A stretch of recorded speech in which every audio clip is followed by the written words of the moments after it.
Hello friends, welcome to A to study. कैसे हो आप सभी? आई होप आप लोग बहुत ज़्यादा अच्छे होंगे।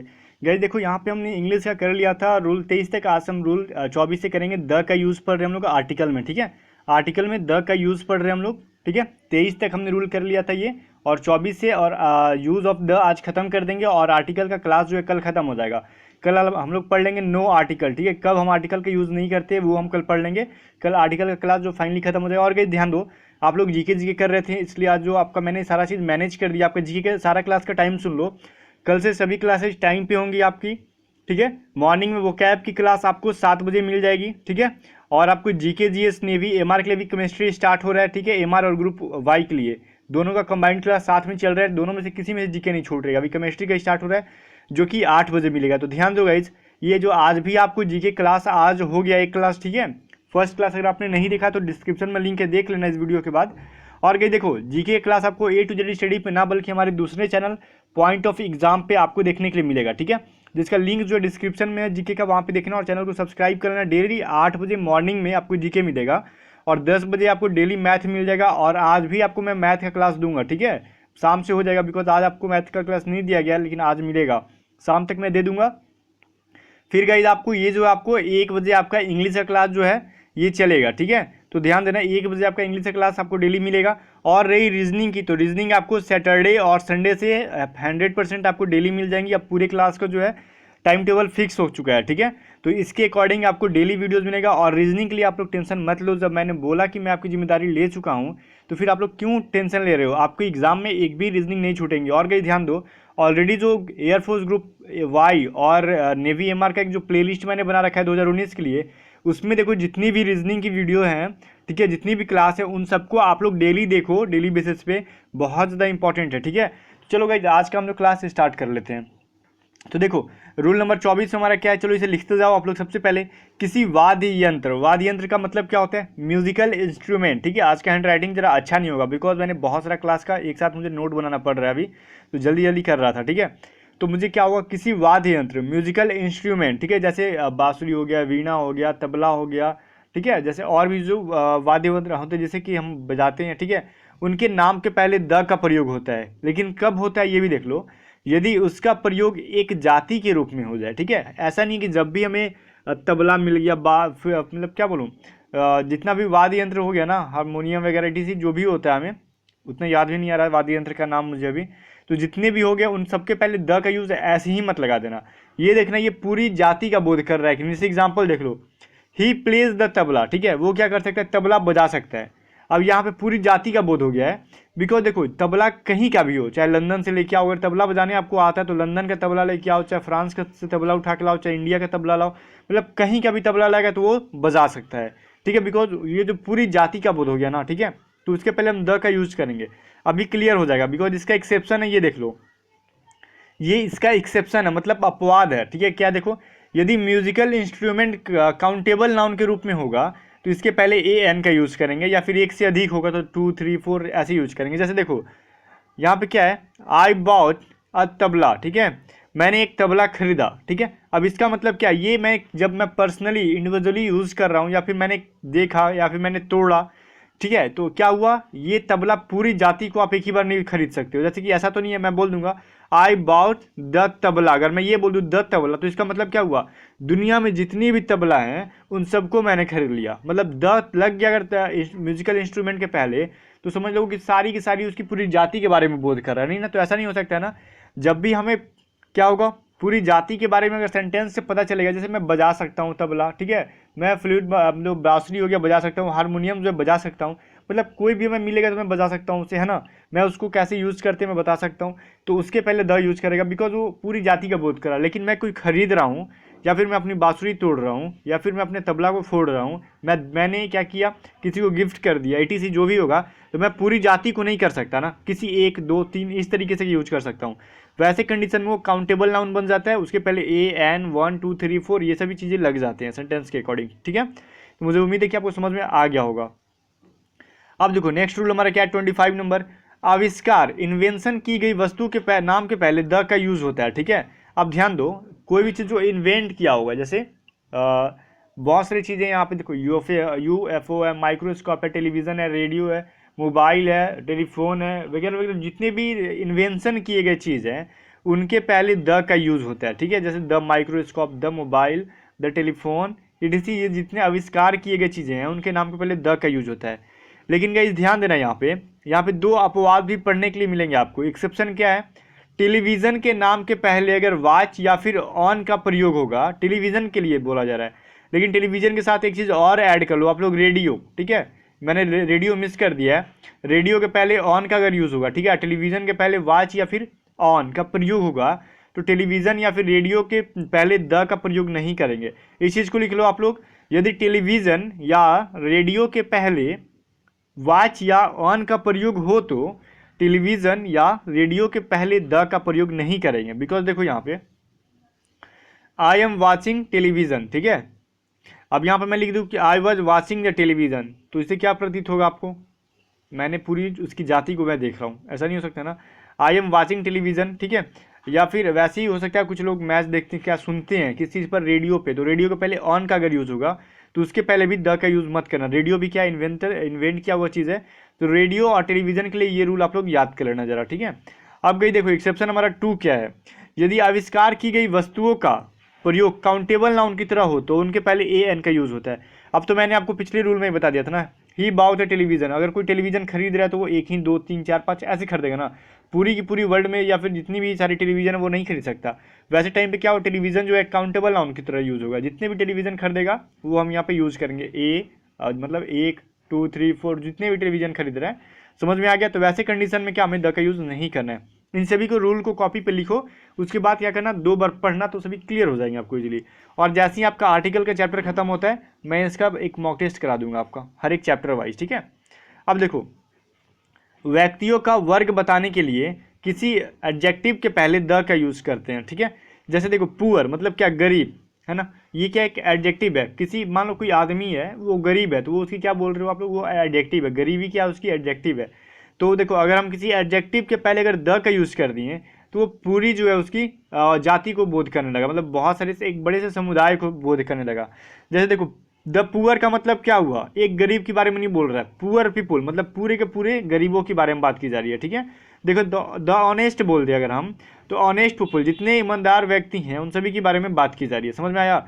अब द पुअर के बाद पीपुल यूज मत कर देना। अगर हम ये लिख देते हैं, देखो द पुअर लिखो या फिर पुअर पीपुल लिखो या फिर द ऑनेस्ट लिखो या फिर ऑनेस्ट पीपुल लिखो, द पुअर पीपुल लिखना बहुत बड़ी गलती हो जाएगी, द ऑनेस्ट पीपुल लिखना बहुत बड़ी गलती हो जाएगी, तो वैसा यूज मत करना। आप सेंटेंस देख लो यहाँ पे guys, he should help the poor, ठीक है, उसे क्या करना चाहिए, गरीबों की मदद करनी चाहिए। तो यहाँ पे किसी एक गरीब के बारे में बात नहीं की जा रही है, हेल्प द पुअर मतलब जितने भी गरीब हैं उन सभी की मदद करनी चाहिए, ठीक है। या फिर हेल्प पुअर पर्सन, ठीक है, या फिर पुअर पीपुल, ठीक है। तो नाउन का यूज नहीं, सॉरी द का यूज नहीं होगा वैसे कंडीशन में। अगर पुअर के बाद पीपुल यूज कर दिए तो द का यूज नहीं होगा। अगर पीपुल नहीं है तो द का यूज कर दो, पूरे एक कम्युनिटी का बोध करा देगा यहाँ पे, ठीक है।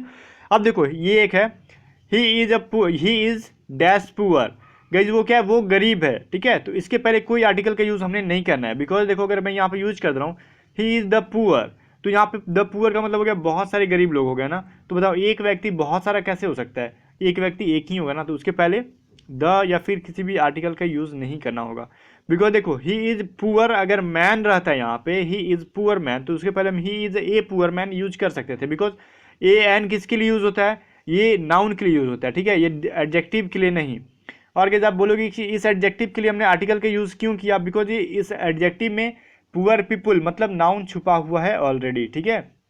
इस एडजेक्टिव में क्या नाउन नहीं छुपा हुआ है, बिकॉज इसे नाउन, इसके आगे अगर हम मैन यूज करेंगे तो नाउन बनेगा। अदरवाइज अगर ये सेंटेंस रहे राम इज पुअर etc जो भी रहेगा, श्याम इज पुअर या फिर जो भी रहे मोहन इज पुअर, तो ठीक है ही इज डैश पुअर, तो वहाँ पे आपको कोई आर्टिकल का यूज नहीं करना होगा, ठीक है, जब तक आगे नाउन ना आ जाए। अब देखो रूल नंबर 27 क्या बोल रहा है हमारा गाइज, फर्स्ट सेकेंड थर्ड, ये सभी क्या, जैसे हम बोलते हैं first second third fourth fifth six seventh eight nine tenth, ठीक है, ये जो हमारा क्या हुआ, अब 7 मैंने नहीं बोला, ACVEN नहीं बोला, मैंने TH जोड़ा, सेवेंथ, ठीक है, एट्थ, नाइन्थ, टेंथ ऐसे बोला।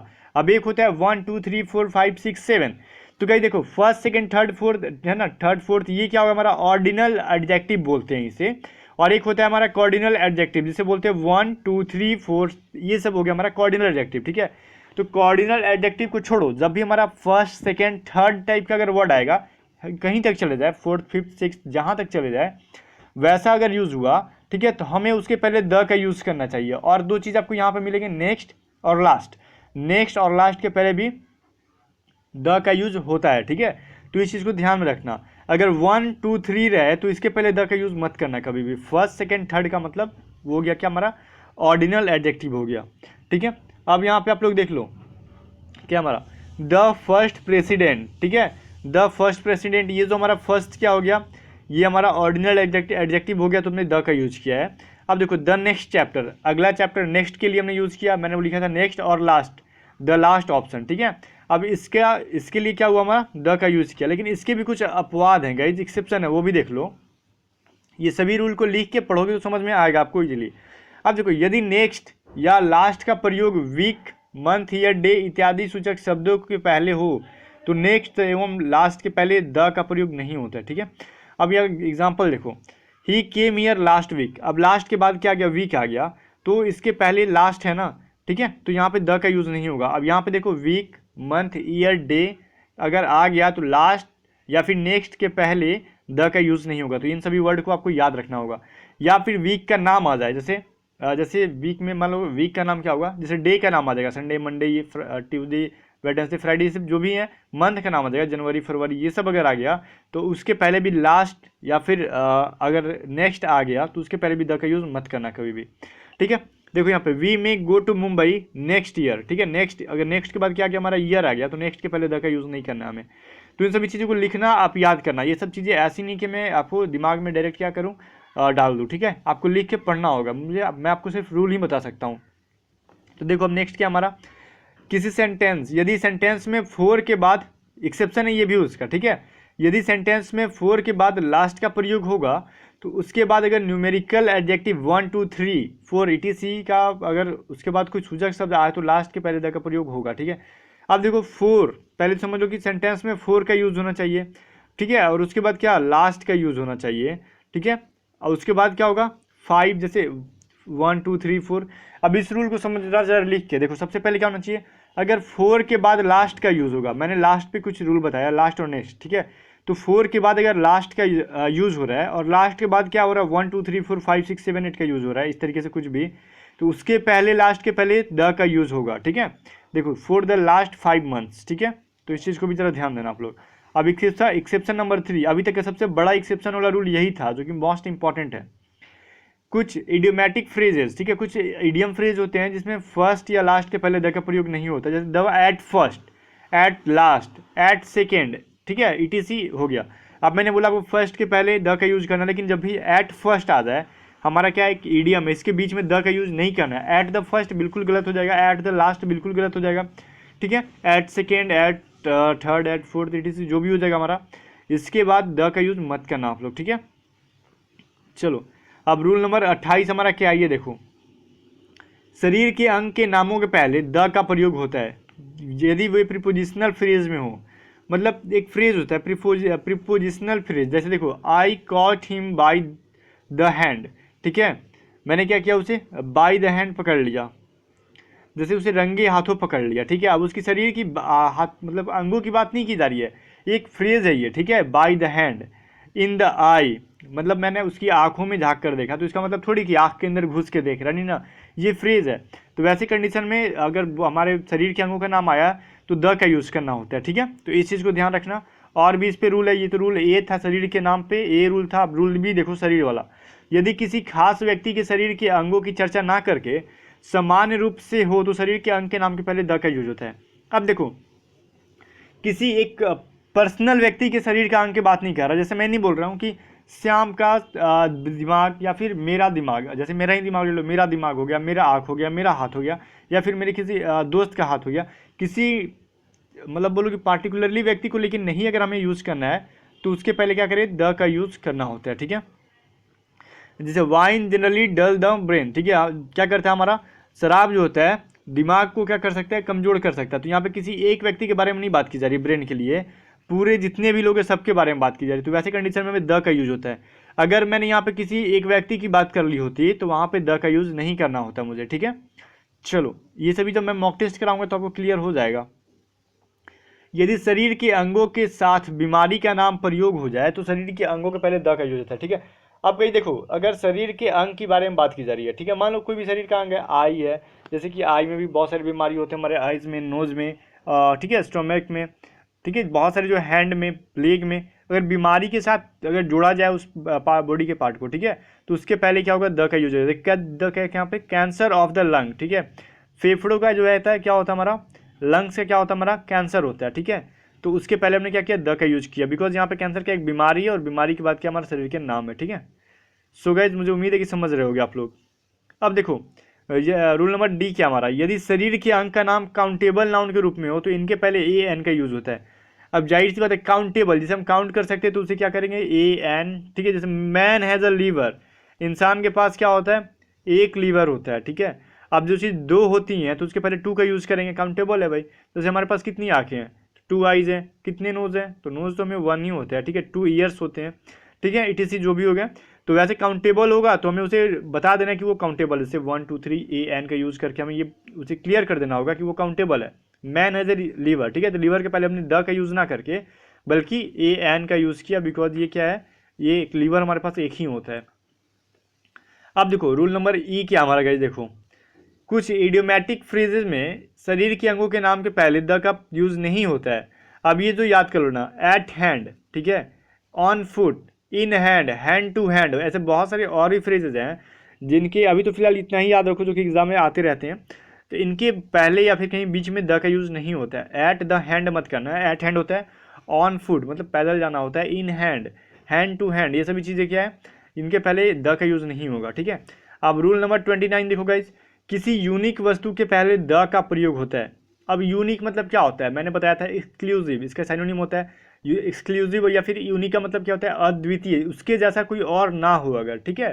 जैसे द अर्थ, अर्थ जो है ये क्या है, यूनिक है, ठीक है। तो द का यूज हुआ, द सन, सन क्या यूनिक है, द ओशियन, ठीक है, ओशियन यूनिक है, the court, the world, the universe, etc. जो क्या हुआ, ये सभी यूनिक है, तो इनके पहले द का यूज हमने किया, ठीक है। लिख लेना इसे, the earth, the sun, the ocean, the court, the world, the universe, ये सभी चीज़ों को आप लोग जरा नोट कर लेना कॉपी पे, ठीक है। अब देखो इसके कुछ एक्सेप्शन है गाइज, गॉड के पहले, भगवान जो होते हैं गॉड, इनके पहले जो हो गए कभी भी द का यूज मत करना आप लोग। हेवन का मतलब, हेवन मतलब क्या होता है, नर्क, सॉरी हेवन मतलब होता है स्वर्ग, हेल का मतलब क्या होता है, नर्क, ठीक है। अब देखो पार्लियामेंट, पार्लियामेंट का मतलब क्या होता है, सांसद, इन सभी के पहले कभी भी द का यूज नहीं होता, ठीक है। तो गाइस यहाँ पे हेवन का मतलब होता है आपका स्वर्ग होता है और हेल का मतलब नर्क होता है, ध्यान देना। गो टू हेल, ठीक है, तो गो टू द हेल मत करना, गो टू हेल होता है, ठीक है। वहाँ पे हेल का मतलब क्या हुआ, नर्क में जाओ। वी शुड वर्कशिप गॉड, अब गॉड के पहले द का यूज ना कर देना आप लोग, ठीक है। चलो मुझे उम्मीद है कि लिख लिया होगा आपने। अब देखो रूल नंबर 30 क्या हमारा, ऑल के बाद द का यूज होता है। गाइस देखो यहाँ पे ऑल, एक ऑल वर्ड है, इसके बाद जो होता है द का यूज होता है। द ऑल मत करना कभी भी, ऑल द करना, ठीक है, ऑल द स्टूडेंट्स, ठीक है। तो चलो अब इसके कुछ एक्सेप्शन भी है, तो इसके भी कुछ एक्सेप्शन पढ़ लो। आज सभी था आर्टिकल का अभी तक का टफ जो था चैप्टर आज ही था हमारा, मतलब टॉपिक आज ही था, ठीक है। अब देखो यदि ऑल के बाद आने वाला नाउन पूरी जाति का बोध कराए तो नाउन के पहले द का प्रयोग नहीं होगा। जो देखो ऑल फ्लावर्स आर ब्यूटीफुल, मैंने बोला गया सबको कि ऑल के बाद द का यूज होता है, लेकिन अगर ऑल के बाद जो नाउन आ रहा है वो पूरी जो क्या करी जाति के अगर बोध करा दे तो उसके बीच में या फिर ऑल के बाद जो है द का यूज नहीं करना है, बिकॉज देखो ऑल फ्लावर्स आर ब्यूटीफुल, ठीक है। एक सेंटेंस ये हमारा हो गया, ठीक है। अब दूसरा सेंटेंस देखो, all the flowers of this bucket are beautiful. अब ये क्या बोल रहा है कि सभी फूल है इस दुनिया में, जितनी फूल है सभी के बारे में बोल रहा है, ठीक है। वो क्या है, खूबसूरत है, लेकिन ये एक सेंटेंस क्या बोल रहा है, all the flowers of this bucket are beautiful, जो इस क्या है बकेट के अंदर जो है फ्लावर्स है, ठीक है, मतलब फ्लावर रखने का एक बकेट होता है, डलिया जिसे बोलते हैं आप लोग, ठीक है, उसके अंदर जो फूल है सिर्फ उसके बारे में बात की जा रही है, ठीक है। तो ये खास बना दिया कि इस पूरी सारी फूल के बारे में नहीं बोल रहा है, बस उस डलिया के अंदर जो फूल है सिर्फ उसके बारे में बोल रहा है कि ये सुंदर है। तो ये सिर्फ पार्टिकुलर बता दिया यहाँ पे कि भाई डलिया के अंदर की बात की जा रही है तो द का यूज हो गया, लेकिन ये जो पूरी जाति का बोध करा दिया कि दुनिया में जितने भी फूल हैं वो सभी खूबसूरत है, तो उसके पहले द का यूज नहीं किया गया है। बात समझ में आ गया। चलो अब हम नेक्स्ट देखते हैं, रूल नंबर 31। अब गई 31 क्या हमारा बोल रहा है, निम्नलिखित इडियम या फिर फ्रेज बोलो आप, इसके बाद ऑल के बाद द का यूज नहीं होता है, तो जिसे रट्टा मार लेना, अपने ध्यान में रख लेना। ऑल डे, ठीक है, इसके बीच में ऑल द डे मत करना कभी भी। हम लोग बोल देते हैं all the day, all the day, हमेशा प्रोनाउंसिएशन जब करते हैं किसी चीज़ का या फिर स्पीकिंग करते हैं तो जो मन आता है वो बोल देते हैं, तो ग्रामेटिकली ये गलत है, ठीक है। तो ऑल डे होता है, ऑल नाइट होता है, ऑल वीक होता है, all year, all morning, all summer, all winter, all evening, all afternoon, etc। इसके बाद जो हो गया हमारा इसके बीच में द का यूज़ मत करना ऑल के बाद, ठीक है। चलो लिख लो इसे कॉपी पे, वीडियो को जरा रोक के लिख लेना आप लोग। अब गई देखो रूल नंबर 32, जो कि याद करना काफ़ी मुश्किल है और जो बहुत ज़्यादा इंपॉर्टेंट है। क्या मैंने बोला, याद करना बहुत मुश्किल है लेकिन याद करना बहुत इंपॉर्टेंट है, बिकॉज ये थोड़ा लंबा है। बोल रहे जितने भी यहाँ पे ईडियम फ्रेज दिए हुए हैं इनके बाद द का यूज़ होता है, ठीक है। अब देखो ये थोड़ा मोड़ा नहीं है, देखो इतना है, इसे याद कर लेना, बिकॉज ये आपको मैं ज़्यादा लिखवाऊंगा, ठीक है। अब देखो कैसे लिखना आपको, लिखो पहले वाट इज़ द मैटर, तो मैं इसके बीच में हमने द का यूज किया, इसे लिखो वाट इज़ द मैटर, ठीक है। वीडियो को रोक रोक के लिख लेना। वाट इज़ द प्रॉब्लम, तो इसके बीच में देखो द का यूज किया गया है, ये 100% करना होगा। वाट इज़ द ट्रबल, इसके बीच में देखो द का यूज करना है। ये ऐसी सेंटेंस आपको मिल जाएगी एग्जाम में। कम टू द पॉइंट, मतलब मुद्दे की बात करो या फिर अपने पॉइंट पे आ जाओ, यहाँ पे द का यूज किया हमने। गो टू द स्टेशन, यहाँ पे द का यूज किया हुआ। अब देखो go to the bus stop, ठीक है। अब मैंने यहाँ पे स्लैश स्लैश कर दिया है, अलग अलग नहीं लिखा है। या फिर गो टू द एयरपोर्ट, ठीक है, जब भी रहेगा तो द का यूज करना हमें। या फिर go to the cinema, go to the circus, go to the zoo, go to the movies, go to the picture सिटीसी रहेंगे तो हमने द का यूज करना है। इन द राइट, ठीक है, यहाँ पे द का यूज करना है। इन द रॉन्ग, द का यूज करना है। इन the morning, in the evening, ठीक है, इन इवनिंग और या फिर इन मॉर्निंग मत करना, in the evening, in the morning, ठीक है। टर्न टू द लेफ्ट या फिर turn to the right. By the way, ये जो बाय द वे काफ़ी इंपॉर्टेंट है। यहाँ पे अब ETC बहुत सारे इडियम फ्रेज है, याद करना मुश्किल है। जितने भी मैंने इंपॉर्टेंट छाट के दिए हैं, सो गाइस इसे आप लिख लेना, ठीक है। और कल हमने आर्टिकल का पूरा क्लास खत्म कर देना है और परसों आर्टिकल का एक अच्छा सा मॉक टेस्ट लगा लेना है, जो कि आर्टिकल के सारे रूल हमें फिर से क्या होते हैं रिकैप मतलब याद हो जाएंगे, ठीक है। चलो मुझे उम्मीद है कि वीडियो पसंद आएगा तो लाइक करना। और गाइस 2 घंटे के बाद मैं मैथ का वीडियो दे रहा हूँ, और तब तक आप जीके के जो क्लास का डे 1 है आज, डिस्क्रिप्शन में लिंक है, जाके देखना और उस चैनल को सब्सक्राइब जरूर करना, ठीक है। चलो गुड बाय।